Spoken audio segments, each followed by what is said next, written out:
이 33장을 지금 하고 있는데 오늘이 이제 33장의 끝이죠. 분량이 그렇게 길지는 않습니다만 그 이스라엘의 범죄, 대표적으로는 이제 금송아지 사건인데 그것이 하나님의 공의를 거슬리게 했으므로 하나님이 봤을 때는 공의의 잣대를 두고는 진멸해야 마땅할 것인데, 근데 우리 알다시피 모세의 중보로 인해서 진멸을 면하죠.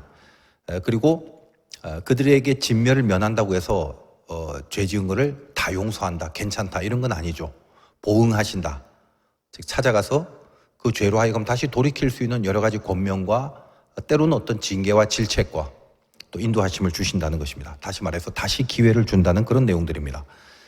기억이 나실지 모르겠지만 저번 시간에 이와 같은 이 하나님의 용서와 또 하나님이 우리들에게 다시 주는 그런 기회들에 대한 그 성격에 대해서 그게 어떤 성격인가, 이걸 이제 제가 좀 이렇게 각색을 했던 예를 들어서 설명을 했죠. 야, 그래, 네가 하도 그러니까 내가 봐주긴 하겠는데 모세 네가 참 중보 기도를 열심히 하는데 알았어, 그래. 내가 아무래도 너희들의 죄성을 알고 있긴 하지만 또 네가 그렇게 얘기를 하니까 봐주긴 하지만 내가 같이 함께 할 수는 없을 거다. 왜냐? 너희들 또 죄 질 게 뻔하니까 내 공의의 잣대를 갖고 다시 그 죄를 본다면 내가 어떻게 가만히 내버려 둘 수 있겠냐. 그러니까 알겠어. 진멸은 안 할 테니까 너희들이 앞으로 가나안의 약속의 땅으로 가는 그 진군에는 지장이 없도록 사자를 앞서 보내고, 그래서 그 땅에 들어가서 어떤 전쟁이든지 간에 그 앞서 보낸 사자를 통해서 너희들 이기게 해줄 테니까 그리 알아라. 뭐 그런 내용이었죠. 저번 시간에 제가 각색을 했던 내용을 여러분이 기억하실지 모르겠지만 그 각색을 한 내용으로 비유한다면 그래, 내가 다시 돌이켜서 너희들 밥을 내가 다 사주긴 하겠는데 나는 니들하고 같이 안 먹겠다. 대신에 이제 카드 줄 테니까 가서 먹고 싶은 거 다 사 먹어라. 기억나세요? 이제 그런 이야기하고 같은 거죠. 하여간 이제 이런 스토리들의 배후에는 어떤 게 더 중요하냐면 늘 이렇게 모세가 중보자인 예수 그리스도로 예표되는 그런 메시지를 준다고 그랬습니다. 뭐 사실은 모세가 중요한 게 아니라 장차 이 땅에 오실 예수 그리스도가 더 중요하고 그 예수 그리스도의 구원의 중보 사역의 메시지들을 사실은 창세기부터 계속 예수 그리스도는 드리워져 있는 그런 것이 성경의 흐름입니다만 이 출애굽기도 마찬가지, 특별히 모세의 스토리 속에서도 그리스도의 중보의 사역들, 이것이 곳곳에 이렇게 제시되고 있는 그런 그 내용들입니다. 오늘 본문도 사실 마찬가지고 성경은 예수 그리스도가 주인공이죠. 그래서 어디를 통해서든 혹은 무슨 사건을 보더라도 늘 이렇게 잔잔하게 깔려있는 메시지는 전부 다 예수 그리스도를 향하고 있다는 것을 알고 성경을 접해야 됩니다. 그러면 안 보이던 예수가 막 보이기 시작해요. 그때부터 이제 성경을 잘 읽는 거지. 하여간 이제 저번 시간에는 이런 기회를 이제 저희들이 다시 얻었죠. 이스라엘 백성들이 다시 하나님 앞에 약속의 땅을 갈 수 있는 기회를 얻고 죄를 또 다시 저지를 수 있는 그 모든 여지를 다 버리게 하시는, 그래서 저번 시간에 그 장신구에 대한 이야기했지. 그런 어떤 하나님의 명령, 죄를 지을 수 있는 여지를 일단 꺾어라. 너희들이 정말 돌이켰다면 내가 그것으로 너희들의 돌이킴을 증거 삼으리라. 그래서 이제 그렇게 명하신 하나님의 명령에 대해서 묵상을 했는데 이제 오늘 이어서 오늘 본문은 이제 모세를 통해서 더 확실한 그런 은혜를 잊게 되는 내용, 그게 이제 전개되고 있습니다. 그보다 그 용서의 차원에서 더 깊은 은혜를 받는 내용이죠. 이 사건에서 모세가 하나님께 중보하는 내용의 그 궁극적인 목표가 뭐냐?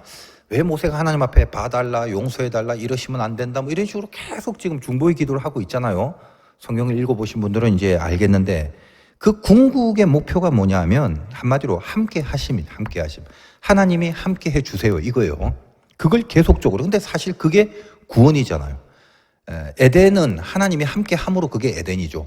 그 에덴을 벗어나면 그 다음에 잘 되고 못 되고가 중요한 게 아니라 하나님이 없는 거지. 그래서 여러분이 창세기 보면 가인의 도성이라는 것이 못 사는 데가 아니라 엄청난 문명이 발달된 첨단의, 인류에게 있어서 아주 첨단의 문명의 시대를 살아가는 그런 곳이었지만 거기는 하나님이 없는 곳이죠. 그래서 가인의 도성, 존 스타인백이라는 사람이 그 에덴의 동쪽이라는 책을 썼는데 그게 가인의 도성을 말하는 것입니다. 하나님과 멀리 떨어져 있는 그 세계. 그러니까 결국 구원이라는 건 딴 거 아니에요. 뭐 잘 되고 못 되고 뭐 이런 게 중요한 게 아니라 있냐 없냐의 싸움. 하나님이 지금 있냐 없냐, 에덴이냐 아니냐, 이 싸움이죠. 고로 구원이라는 것은 에덴으로부터 멀어져 떨어져난 인간이 다시 에덴으로 복귀하는 거, 이게 사실은 구원이죠. 그 말은 에덴이란 장소, 뭐 그런 어떤 플레이스를 정해놓고 그쪽으로 오는 개념이 아니라 하나님과 함께하는 존재가 된다. 하나님이 함께 하실 수 있는 존재가 된다. 이제 그게 구원이죠. 이제 저번에 사건 속에서 어디쯤 이제 이런 모세와 하나님의 그 실갱이가 유야무야 어디까지 좀 진행이 되었나 하면 33장 저번 시간에 했지만 2절 다시 한번 볼게요. 내가 사자를 너보다 앞서 보내어 가나안 사람과 아모리 사람과 헷 사람, 브릿 사람, 히 사람과 여부 사람을 쫓아낸다. 그러니까 모세가 중보 기도를 했는데 그 중보 기도를 통해서 끼케야 이제 하나님이 이렇게 마음을 싹 돌린 내용이 뭐냐? 저번 시간에 사자를 앞서 보내겠다. 좋아, 알았어. 가긴 해줄게 너희들이. 그러나 나는 같이 안 간다. 그거죠. 근데 이 사실을 모세가 딱 듣고 받아들이지 않습니다. 제가 각색을 한 내용을 여러분 기억할지 모르겠지만 저희 교육자들에게 제가 그렇게 얘기를 하는 거예요. 카드 두고 다 먹어. 아니면 너희들하고 안 간다. 그랬을 때 아싸 좋아라 카드 있으면 됐다. 이런 사람이 있다면 오래 살 수가 없죠. 그런 사람들은. 다 어떤 겁니까? 슬픈 거예요. 마음이. 왜 이러지? 이러면 안 되는데 뭐가 이상한데 이거.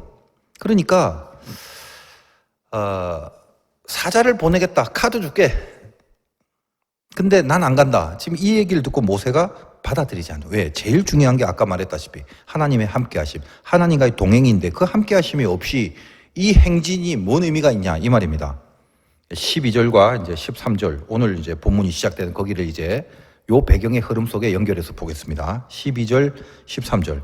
모세가 여호와께 아뢰되 보시옵소서 주께서 내게 이 백성을 인도하여 올라가라 하시면서 나와 함께 보낼 자를 내게 지시하지 아니하시나이다. 주께서 전에 말씀하시기를 나는 이름으로도 너를 알고 너도 내 앞에 은총을 입었다 하셨사온즉 내가 참으로 주의 목전에 은총을 입었사오면 원하건대 주의 길을 내게 보이사 내게 주를 알리시고 나로 주의 목전에 은총을 입게 하시며 이 족속을 주의 백성으로 여기소서. 이 무슨 말입니까?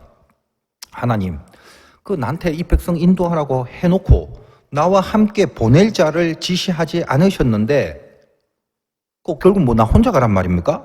아까 뭐 사자를 먼저 앞서 보낸다고 했는데 일단은 제가요 그 뭐 사자가 누군지 모르겠고 뭐 천사인지 뭐 뭔지 모르는 사람이에요. 나는 제가 여러분에게 이해를 위해서 쉽게 얘기를 하는 것입니다. 모세가 하나님 앞에 그렇게 얘기하는 거예요. 더군다나 뭐 사자가 누군지 모르겠지만 하나님 당신 지금 안 가신다는 거잖아요. 그리고 사자도 뭐 같이 가는 게 아니라 앞서 보낸다고 하니까 저는 그런 상태로는 아무것도 못 하겠습니다. 그 의미가 없어요. 여기 뭐 내가 은총을 입은 자라고 하셔놓고 나에게 이 거대한 출애굽의 이 일을 맡기셨는데 하나님이 이 백성과 함께 가셔야 됩니다. 그런 말입니다. 모세는 지금 어디에 집중하고 있냐면 하나님이 함께 하시냐 오직 그겁니다. 그게 전부라는 말을 하는 거죠. 자, 이 말을 듣고 하나님이 정확한 지적 들어오네 이런 생각을 아마 하셨을 거예요. 그래서 한번 슬쩍 또 달래죠. 14절 보겠습니다. 여호와께서 이르시되 내가 친히 가리라 내가 너를 쉬게 하리라. 그러니까 여러분 이제 설교를 듣고 이제 성경을 봐야 이 진의를 알게 되지 여러분이 그냥 이렇게 대강 읽으면 그 깊숙한 진의를 찾기가 좀 어려워요. 이제 여러 번 반복해서 읽으면 몰라도. 그러니까 잘 한번 생각해 보세요. 이 말이 어떤 거예요? 14절이 여호와께서 이르시되 내가 친히 가리라 내가 너를 쉬게 하리라. 그래서 인칭이 다르다는 말이지. 부르는 인칭이 힘드냐? 내가 너와 함께 가겠다. 네가 좀 쉴 수 있지 않겠냐? 슬쩍 보면 뭐 쉬게 해준다 그러면서 모세한테는 굉장히 평안을 주는 말 같지만 하나님이 함께 하시겠다고 하는 것 같은데 모세가 예리해요. 하나님이 나하고 함께 하는 것만 하시면 안 된다는 거예요. 15절 보세요. 모세가 여호와께 아뢰되 주께서 친히 가지 아니하시려거든 우리를 이곳에서 올려보내지 마옵소서. 이 14절과 15절에 이 교묘한 실강의를 여러분이 눈치를 채셔야 돼요. 이렇게까지 파악하기가 좀 힘들겠지만 그러니까 이제 설교를 여러분이 들으면 그런 이해를 할 수 있는 거죠. 하나님이 함께 하시겠다라고 얘기합니다. 너 쉬게 해줄게. 근데 모세는 뭐죠? 나하고만 같이 있는 거 의미 없어요. 하나님. 가만히 보니까 지금 나하고는 함께 하겠다고 해놓고 결국 이 백성과 함께 하겠다는 말을 안 하시는 것 같은데 지금 모세의 마음이 그런 지적을 하는 거예요. 이 백성과 함께 하셔야 됩니다. 그게 15절입니다. 우리를 표현이죠. 하나님은 모세라는 너를 지칭했지만 모세는 끊임없이 우리를이라는 것으로 하나님 앞에 나서고 있다는 거예요. 내가 아니라 우리입니다. 우리와 함께 하시는 거 안 하려면 우리가 가나안으로 들어갈 수 없습니다. 예리하죠. 그냥 뭐 대강 아이고 예 뭐 함께 하시나 알겠어요. 그럼 그렇게 그냥 씩 하고 넘어가기 좋았는데 모세가 굉장히 집요하죠. 모세를 이렇게 굉장히 디테일하고 집중적이고 집요하고 예리하게 이렇게 표현하는 이유, 표현한다기보다도 이 당시 모세의 어떤 캐릭터가 이렇게 될 수밖에 없는 이유는 예수님이 우리를 구원하기 위해서 얼마나 우리와 하나님 사이를 연결하기 위하여 얼마나 철저하셨는가 이거를 느끼게 하려는 그런 부분입니다. 그런 메시지가 있어요. 왜냐하면 모세는 예수 그리스도의 예표이기 때문에. 자, 그리고 나서 이제 어떤 쐐기를 박는 멘트를 하죠. 16절 보세요. 나와 주의 백성이 주의 목전에 은총 입은 줄을 무엇으로 알리이까? 주께서 우리와 함께 행하심으로 나와 주의 백성을 천하 만민 중에 구별하심이 아니니까. 이런 얘기를 합니다. 우리 뭐 은혜 받은 백성이라면서요, 구별하여 선택하여 하나님 나라의 제사장 나라를 삼겠다고 옛날부터 그렇게 우리에게 약속하시고 그랬는데 그걸 뭘로 증명합니까? 하나님 하나밖에 없잖아요. 하나님이 우리 모두와 함께 행하심으로 우리가 구별된 하나님의 자녀임을 증명하는 것뿐입니다. 아니 우리가 저 세상과 구별될 조건이 뭐예요? 뭐 세상에 비해서 우리가 돈이 많나요? 뭐 지능이 높나요? 건강이 좋나요? 뭐가 잘생겼나요? 우리 아무것도 없어요. 우리가 저들과 구별된 조건 하나밖에 없잖아요. 하나님이 동행하시는 거 그거잖아요. 하나님 까먹으셨어요. 근데 그걸 안 해주시면 어떻게 합니까? 이거죠. 드디어 이제 하나님이 손을 들죠. 이거 더 이상 슬슬 피하려다간 안 되겠다. 이 결정을 하십니다. 자, 이 내용이 이렇게 묵상하는 사람에 따라 다르겠지만 저는 개인적으로 이 모세의 중보기도 이후에 이런 그 하나님의 말씀이나 자기 표현 이런 게 뭐랄까 그 좀 인간적이랄까 좋은 의미에서 그 어찌 할 수 없는 자녀를 향한 아버지의 마음이랄까 공의를 선포하시면서도 끝내 이 사랑을 포기하지 않으시는 그러니까 심정적으로 보면 공의와 사랑이 팽팽한 건 신학적이지만 심정적으로 보면 훨씬 언제나 사랑이 셌던 그 어쩔 줄 모르는 하나님 뭐 그런 거요. 막 처음엔 단호하게 말하다가 살살 점점 모세에게 지고 마는 그런 모습. 뭐 아버지가 자녀보다 힘이 약해서 집니까? 저는 이런 하나님 아버지를 이 본문 어간에 계속 지금 제가 느끼고 있는데 여러분 모세라는 것을 들어 쓰죠. 그러니까 모세를 빌미로 하나님은 이스라엘 백성들에게 당신의 사랑을 발휘하시는 거죠. 공의를 잠재우는 명분으로 이 모세의 지속적인 중보기도 그리고 이 집요하고 지속적인 모세의 땡깡 이걸 이용하시는 듯한 모습? 이거 너무 수준 높은 표현인가? 저는 개인적으로 이 모세의 중보 사건 이후로 왠지 하나님이 너무 많이 보이는 막 그런 그 친밀감 이런 걸 이제 느끼게 됩니다. 그럼 17절 보세요. 이제 손 들어놓고 두고 나서 조치를 취하는 게 17절 이후입니다. 여호와께서 모세에게 이르시되 네가 말하는 이 일도 내가 하리니 너는 내 목전에 은총을 입었고 내가 이름으로 또 너를 알미니라. 그래. 네가 말하는 이 일도 내가 하겠다. 이 말이 이제 결국 그거죠. 네 말대로 할게. 자, 이 찬스를 안 놓치고 모세가 말합니다. 말했어요. 그다음에 18절. 모세가 이르되 원하건대 주의 영광을 내게 보이소서. 영광 보여달라고 합니다. 이 무슨 말인가요? 하나님이 우리와 함께 하시겠다는 것, 증명하라는 것입니다. 항상 이 모세의 출애굽기를 보면 하나님의 영광이라는 것, 임재의 하나님의 영광이 나타났거든요. 하나님 지금 말했습니다. 이제 손 들었죠? 내 말 오케이 했죠? 그럼 우리와 함께 하시는 겁니다. 그럼 우리와 함께 하는 것을 증명하라는 거예요. 그래 좋다. 내가 너와 함께함을 보이는. 이제 보여줄게. 내가 더 이상 내 공의의 잣대로 너희와 함께 하지 못한다고 그렇게 안 하마. 같이 함께 하마. 그러면서 이제 나의 모든 선한 것들을 너희들 앞에, 네 앞에 지나가게 한다. 19절 보세요. 여호와께서 이르시되 내가 내 모든 선한 것을 네 앞으로 지나가게 하고 여호와의 이름을 네 앞에 선포하리라. 나는 은혜 베풀 자에게 은혜를 베풀고 긍휼히 여길 자에게 긍휼을 베푸느니라. 은혜와 긍휼을 베풀겠다. 이제는 공의보다는 하나님의 사랑, 이것이 너희들에게 표현된다. 그러면서 이제 모든 선한 것들 다 지나가게 하신답니다. 그 다음에 20절에서 23절 마지막 절까지 주의 깊게 한번 보세요. 또 이르시되 네가 내 얼굴을 보지 못하리니 나를 보고 살 자가 없음이니라. 여호와께서 또 이르시기를 보라 내 곁에 한 장소가 있으니 너는 그 반석 위에 서라. 내 영광이 지나갈 때에 내가 너를 반석 틈에 두고 내가 지나도록 내 손으로 너를 덮었다가 손을 거두리니 네가 내 등을 볼 것이요 얼굴은 보지 못하리라. 이게 지금 무슨 말인가라는 것을 여러분이 이해를 하면 이게 하나님의 마음이 훨씬 더 이렇게 깊숙하게 다가오는데 제가 받은 이 느낌이 전달이 될지는 모르겠어요. 잘 한번 보세요. 하나님이 지금 얼굴을 보이지 않으신답니다. 얼굴 보고 산 자가 없기 때문에 얼굴 안 보여주겠다. 이게 무슨 말인가요? 이 무슨 하나님이 메두사도 아니고. 이게 주는 메시지가 뭐냐 이 말이. 공의의 잣대 앞에서는 의로울 수 있는 자가 없다는 말이에요. 그러니까 하나님의 얼굴 보면 죽는다는 말은 같은 의미죠. 이것과 같아요. 공의라는 잣대를 딱 놓고 보면 그 앞에서 살아날 수 있는 의로운 자는 없다. 이야기와 똑같은 거예요. 여러분 원죄 이후에 모든 인간은 이게 하나님의 의를 벗어난 거죠. 근데 의를 벗어났다고 해서 만약 하나님이 임재하지 않으면 그건 곧 죽음입니다. 구원이 없어지는 거죠. 그래서 하나님은 우리에게 관계를 맺으셔야 되는데 내가 너에게 관계를 맺는다. 지나갈 건데 얼굴 보면 안 되니까 이 공의의 잣대로 네 앞에 들이대면 너는 절대로 살아날 수 없기 때문에 내가 너를 반석의 틈에 두고 지나갈 때 손을 이렇게 덮겠다. 그리고 지나가면 손을 거둘 거다. 그러면 너는 지나가는 내 등을 볼 것이다. 얼굴은 못 본다. 이런 말들을 하는 것입니다. 자, 이런 말들이 주는 의미가 뭐냐 이거요. 신학적으로 본다면 이 공의의 하나님 앞에서 자격이 안 되지만 사랑의 하나님 앞에서는 구원의 기회를 얻는다. 그 정도일 수가 있겠죠. 보통 막 그렇게 이해를 하면 제일 무난하겠죠.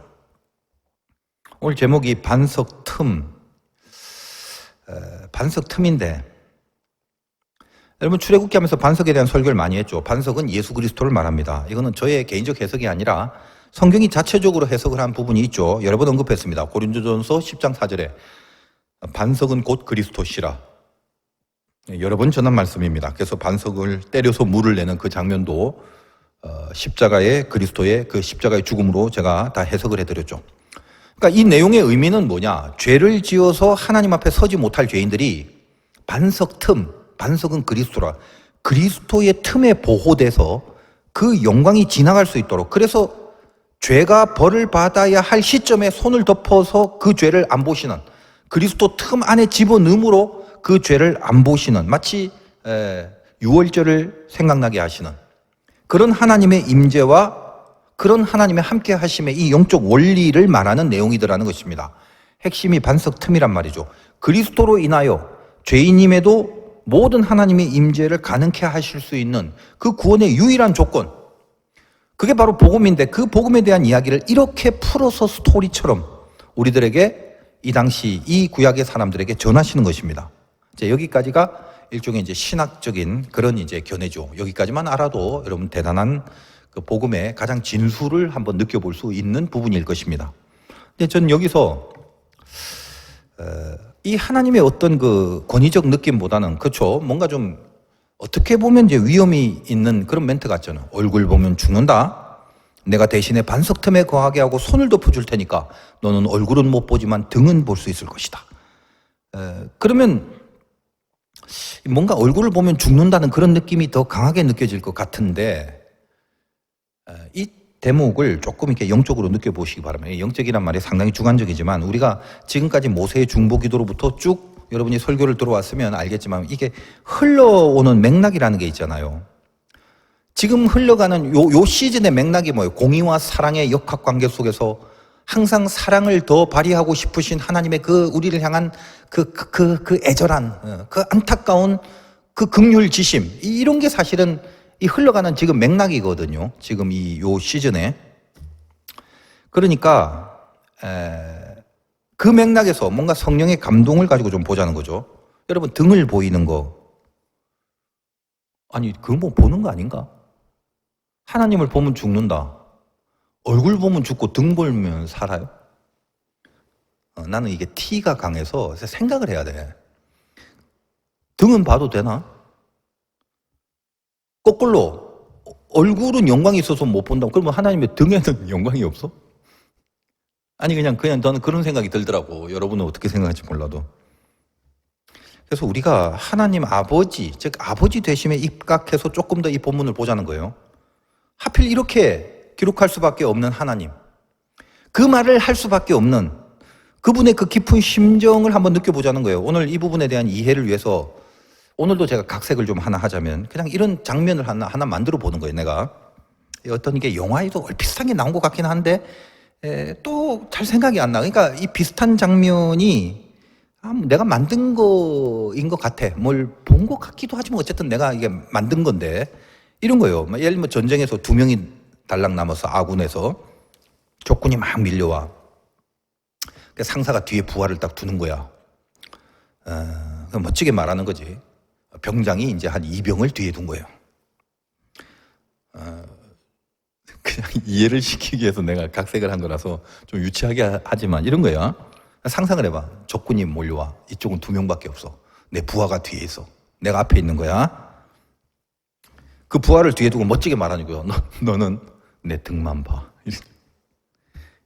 내 얼굴 너무 잘생겨서 너 안 보여줄게. 너는 내 얼굴 보면 놀라 까무라쳐. 그러면서 이제 혼자 이 적군을 향해 총을 쏘고 있는 겁니다. 이걸 이제 영화로 하면 약간 르와르식으로 만들면 막 그 진한 감동이 밀려올까 말까는 모르겠지만 하여간 뭐 그런 식의 그 패턴 있잖아. 그 쓸데없는 가오. 그러면서 유머로 자꾸 표현하고 싶지만 유머로 느껴지면 뭐 대박이겠지만 그렇지 못하면은 이 괜히 쓸데없는 잡담골로만 표현되는. 하여간 중요한 건 어떻게 표현되느냐가 중요한 게 아니라 바로 그 포인트, 왜 그렇게 말할 수밖에 없는가, 이거 한번 생각해 보는 거예요. 혼자서 적군을 향해 총을 쏘고 있는 겁니다. 뒤에 부하를 보호하면서. 그러니까 결국 좀 산파극 같지만 이게 이해가 되는지 모르겠어. 등을 왜 보여주는 거야, 그러니까. 지금 하나님이 우리 앞에서 서 있는 거예요. 우리가 해야 할 일이 이 앞에 있는데 하나님이 앞서서 하나님 자신이 그 일을 하고 있는 거예요. 그렇다면 우리 편에서는 하나님의 얼굴을 보는 게 아니라 하나님의 등을 보고 있는 거죠.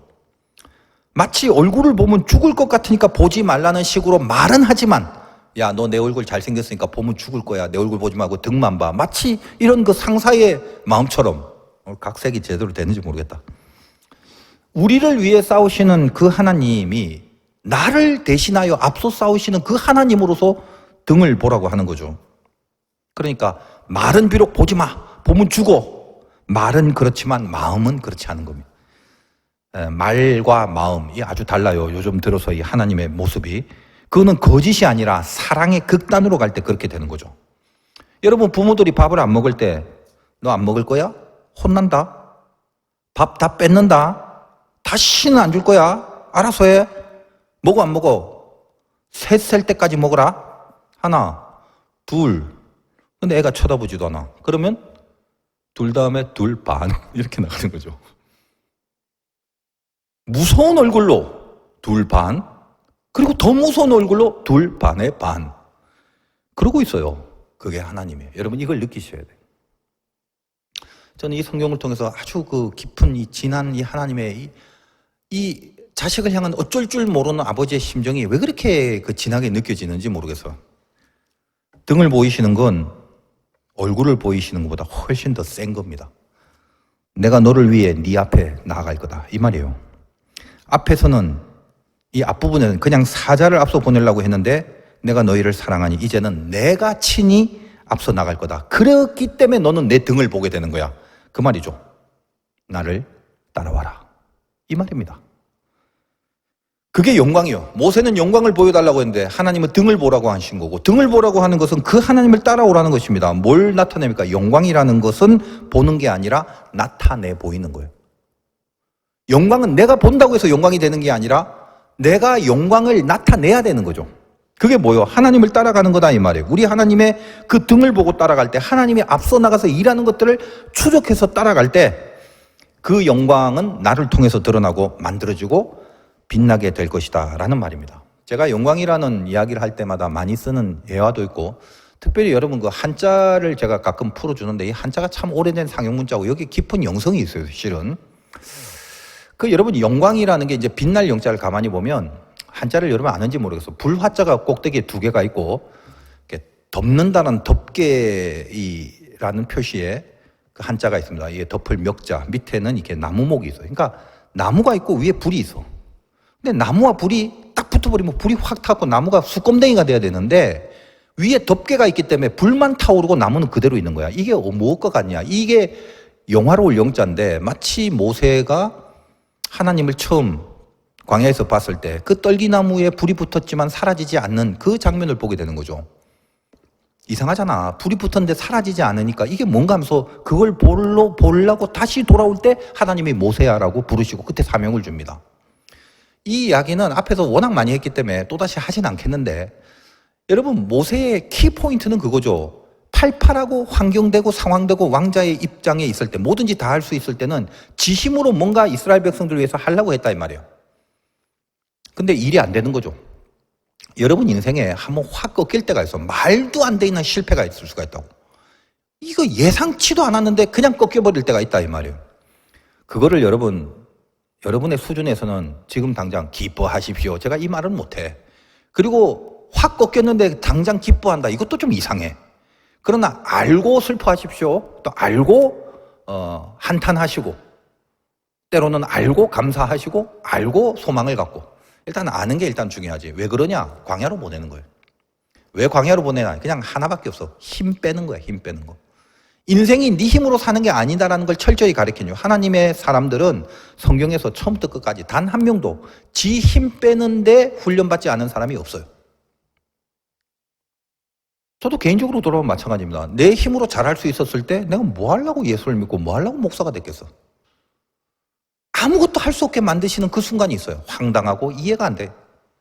왜 그런지 그냥 믿음이 없었다면 확 죽는 게 제일 나을 것 같은 순간이 인생 속에 계속 부르닥칠 수 있다 이 말이에요. 근데 하나님은 우리를 어떻게 이끄시냐? 그게 광야로 이끄시는 거예요. 광야는 이유는 하나입니다. 힘 빼는 거예요. 모세는 40의 광야로 쫓겨났고, 말도 안 되게 쫓겨났지. 이것도 내가 출애굽 앞부분에서 얼마나 많이 설교를 했어요. 그 관원 하나 죽인 게 왕자로서 그렇게 크게 뭐 큰일 나는 게 아니야. 근데도 일이 꼬이기 시작하면 엄청나게 꼬이는 거지.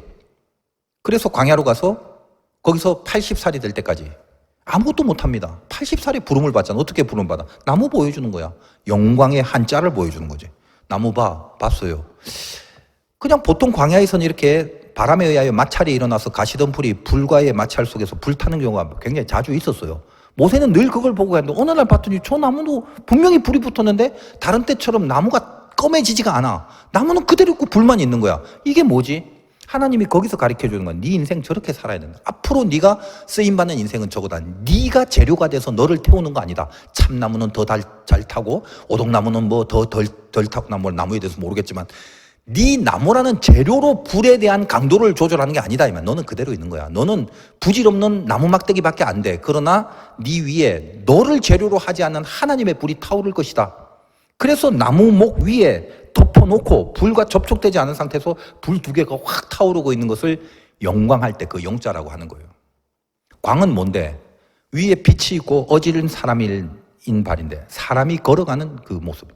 그 빛을 들고 그 길을 따라가는 이 사람의 발걸음을 말하는 것입니다. 영광이라는 건 결국 그런 거죠. 오늘 모세가 기도하면서 하나님이 내 등을 보이고 얼굴을 안 보이고 등을 보인다는 것은 영광을 보여달라고 할 때 그 모습을 하나님이 모세에게 제시했잖아요. 영광이 뭐예요? 하나님을 보는 게 아니라 하나님 따라가는 거라고. 그걸 놓치면 모세처럼 이 깨달음의 광야를 오래 걸어야 돼요. 지가 하는 게 아닌 한, 내가 하는 게 아니다. 이걸 깨닫는 데까지 사실 시간이 꽤 걸립니다. 여러분은 젊어서 한참 더 걸릴 거야. 쥐뿔 가진 건 없고 아무것도 할 수 없어도 젊을 때는 패기라는 게 있어 갖고요. 그리고 이 패기에 한몫 더하는 것이 그 알량한 이성이지. 뭔가 내 생각과 내 판단을 내 스스로 믿어요. 그래서 내 뜻과 계획대로 안 되면 망했다라는 착각을 하게 돼. 그게 뭐냐면 자기 힘이 강한 거야, 아직도. 뭔가 내가 할 수 있다라는 내 자신의 소망이 있기 때문에 상대적 박탈감으로 인한 실패와 좌절인데, 이제 나이가 좀 들어보면 알 겁니다. 나이가 든다기보다도 하나님이 여러분을 광야에 집어넣고, 자녀가 아니라면 몰라, 나는 상관 안 해. 그러나 하나님의 자녀라면 그 거친 광야에 집어넣어갖고 인생 진짜 못마땅하게 만들 겁니다. 때려치우고 싶은 마음이 울컥울컥 들 때도 있고, 관둬라 이게 뭐냐, 이런 의심 섞인 불평과 원망이 섞일 때 나올 때도 있고, 여러 가지 모양으로 여러분을 이렇게 뒹구시게 할 것입니다. 풀무불 속에 들어가서 시원하다 이런 사람 없어요. 다 뜨거워 미치고 환장할 노릇이. 뛰쳐나오고 싶고 관두고 싶고 어쩔 수 없어요. 그걸 당하는 시간 내내 순전한 금과 은은 결국 따로 구별될 거고 나머지 다른 찌꺼기와 거품들은 그 불에 태워 없어지는 기간이 필요합니다. 그래서 결국 정금이 되는 거예요. 싫은데요? 뭐 싫다고 해도 할 수 없어요. 여러분이 하나님의 자녀라면 그 길로 이끄실 것입니다. 아, 오케이, 좋았어요. 제가 할게요. 대신에 안 아프게 해주세요. 안 돼요. 안 아플 수 없어요. 아무리 동의하고 그 길 가도 결국 아픔은 있습니다. 만들어가는 데 있어서 아픔 없이 만든 적은 없고 쉽게 만든 적도 없으며 내가 이거 안 받겠다고 해서 회피하거나 도망갈 수 있는 것도 없어요. 그럼 뭐만 남았냐? 뭘 남아? 그냥 만들어지는 것밖에 없지. 예수 믿는다는 건 항상 내가 죽었다 복창하고 이 세상에서부터 뭔가를 붙잡고 우뚝 서려고 하는 생각을 빨리 젊은 시절 내에 포기하는 게 좋아. 그럼 뭔데? 영광이잖아, 영광. 하나님이 그걸 계셨죠. 하나님의 등을 보면서 하나님을 앞세우면서 그 뒤를 따라가는 거는 세속적인 힘이 다 빠져버리고 대신에 뭘로? 영적인 힘이 채워줘야 되는 거예요. 남을 짓밟고 남에게 저주를 하고 남을 죽이고 남을 밟고 하는 이 힘이 아니라 영적인 힘.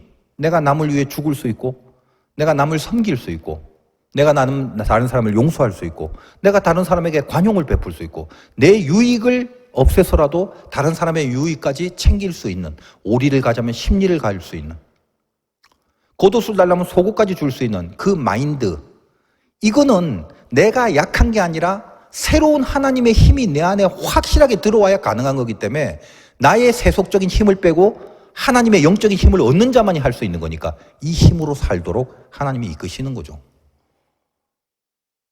늘 그렇습니다. 우리 인생이라는 건 자꾸 뭔가 이 마른 막대기가 무슨 쇠지팡이가 되려고 용 쓰지 마. 아무리 하찮은 마른 막대기라도 하나님의 손에 붙들리느냐가 중요한 거예요. 내가 타는 게 아니야. 하나님이 타는 거야. 하나님이 붙잡으면 마른 막대기라도 바다를 가른다 이 말이에요. 내가 가른 게 아니지. 그래 예수 믿는 사람은 그런 의미에서 항상 잘 돼도 절대로 교만하지 않으며 못돼도 절대로 낙심하지 않지. 왜냐하면 잘해도 내가 한 게 아니며 못해도 내가 못한 게 아니야. 항상 하나님을 중심으로 생각하기 때문에 잘 될 때는 겸손하고 못 될 때는 뭐가 잘못됐는지 자꾸 깨달음과 각성과 고칠 걸 고치게 하는 그래서 결국은 하나님 앞에 만들어지는 삶의 과정을 겪어내는 것 그거밖에 없는 것입니다. 여러분 인생의 목표는 하나밖에 없어요. 영광. 그거는 보는 게 아니라 따라가는 거며 하나님이 앞서 보내서 그 일을 하시는 것을 내가 뒤따라 묵도하는 것밖에 없는 거죠. 그 영광을 위해 살겠다는 사람이 뭘 노리고 뭘 준비해야 될 것 같아요. 여러분 많은 여러분의 친구나 주변 사람들이 그 힘을 얻으려고 애를 쓰죠. 세상적인 힘. 공부하지 말란 말 아니야. 뭐 스펙 쌓지 말란 말 아니야. 뭐 자격증 따지 말란 말이 아니야. 많이 따고 많이 하면 좋습니다. 왜 나쁘겠어요? 근데 제일 중요한 게 뭐냐면 그것만 하는 거. 이게 패착이다. 여러분에게서는 그 모든 것이 중요합니다. 그러나 그거 위에 더 중요한 세속적 힘이 아니라 거룩한 영적인 힘, 하나님과의 끝없는 기도 속에 하나님이 주신 힘으로 하루하루를 호흡하는 그 어떤 영역 이런 게 없다면 여러분이 그 아무리 좋은 학력과 그 아무리 좋은 배경과 그 아무리 많은 물질을 가진다 할지라도 속으로는 아이고 그거라도 있었으면 좋겠다. 물론 그렇게 하겠지만 솔직히 말하니 여러분 뭐 있냐 그지? 뭐 세속적인 거 아유 좋아 아이 난 다시 나 세속적인 거 가질래요. 그것조차도 가질 능력이 없는 여러분들이 뭘 바래? 우리는 훨씬 더 일찍 포기할 수가 있잖아. 많은 걸 가진 사람은 포기가 힘든데 뭐 가진 것도 없으니까 얼마나 포기가 쉬워. 대신에 뭘 붙잡으면 돼? 하나님을 붙잡을 수 있는 힘이 우리에겐 더 강한지 더 세잖아. 이게 얼마나 좋아요. 미는 오록이 있잖아. 불같이 기도하고 물같이 흘러가라. 인생은 아무리 봐도 그거야. 참 잘 지은 것 같아. 내가 할 수 있는 것은 하나님을 앞에 보내는 거, 그 뒤를 따라가는 거. 이걸 뭘로? 계속 불같은 기도로 나에게 영역을 계속 갖고 있어요. 그 뒤를 따라가겠다는. 따라가면 그게 흐름이라고. 이게 중요한 거예요. 여러분이 흐름을 좌지우지 하려고 해요. 하지 마세요. 하려고 해도 안 돼. 그러니까 쓸데없는데 애쓰고 용쓰고 시간 낭비하지 마. 빨리 붙들릴 거에 붙들리면 그 다음부터 수수는 하나님이 줄을 세워주신다고. 여러분이 정말 하나님이 사랑하는 자녀라면요, 절대 여러분 뜻대로 내버려 두지 않습니다. 여러분 원하는 거 다 막을 거야 아마. 여러분을 사랑하는 하나님이시기 때문에 그래요. 왜 그래요? 왜 그러긴. 영광 위에 쓰임받게 하는 인생 살라고, 영광 발휘하라고, 내 등을 보고 따라오라고 그렇게 하는 거지. 얼마나 귀하고 축복된 일인가를 명심하시고, 오늘 음력 설날 새해 시즌인데 하나님 등 보고 따라가는 새로운 시작이 있으시기를 주님의 이름으로 축원드립니다.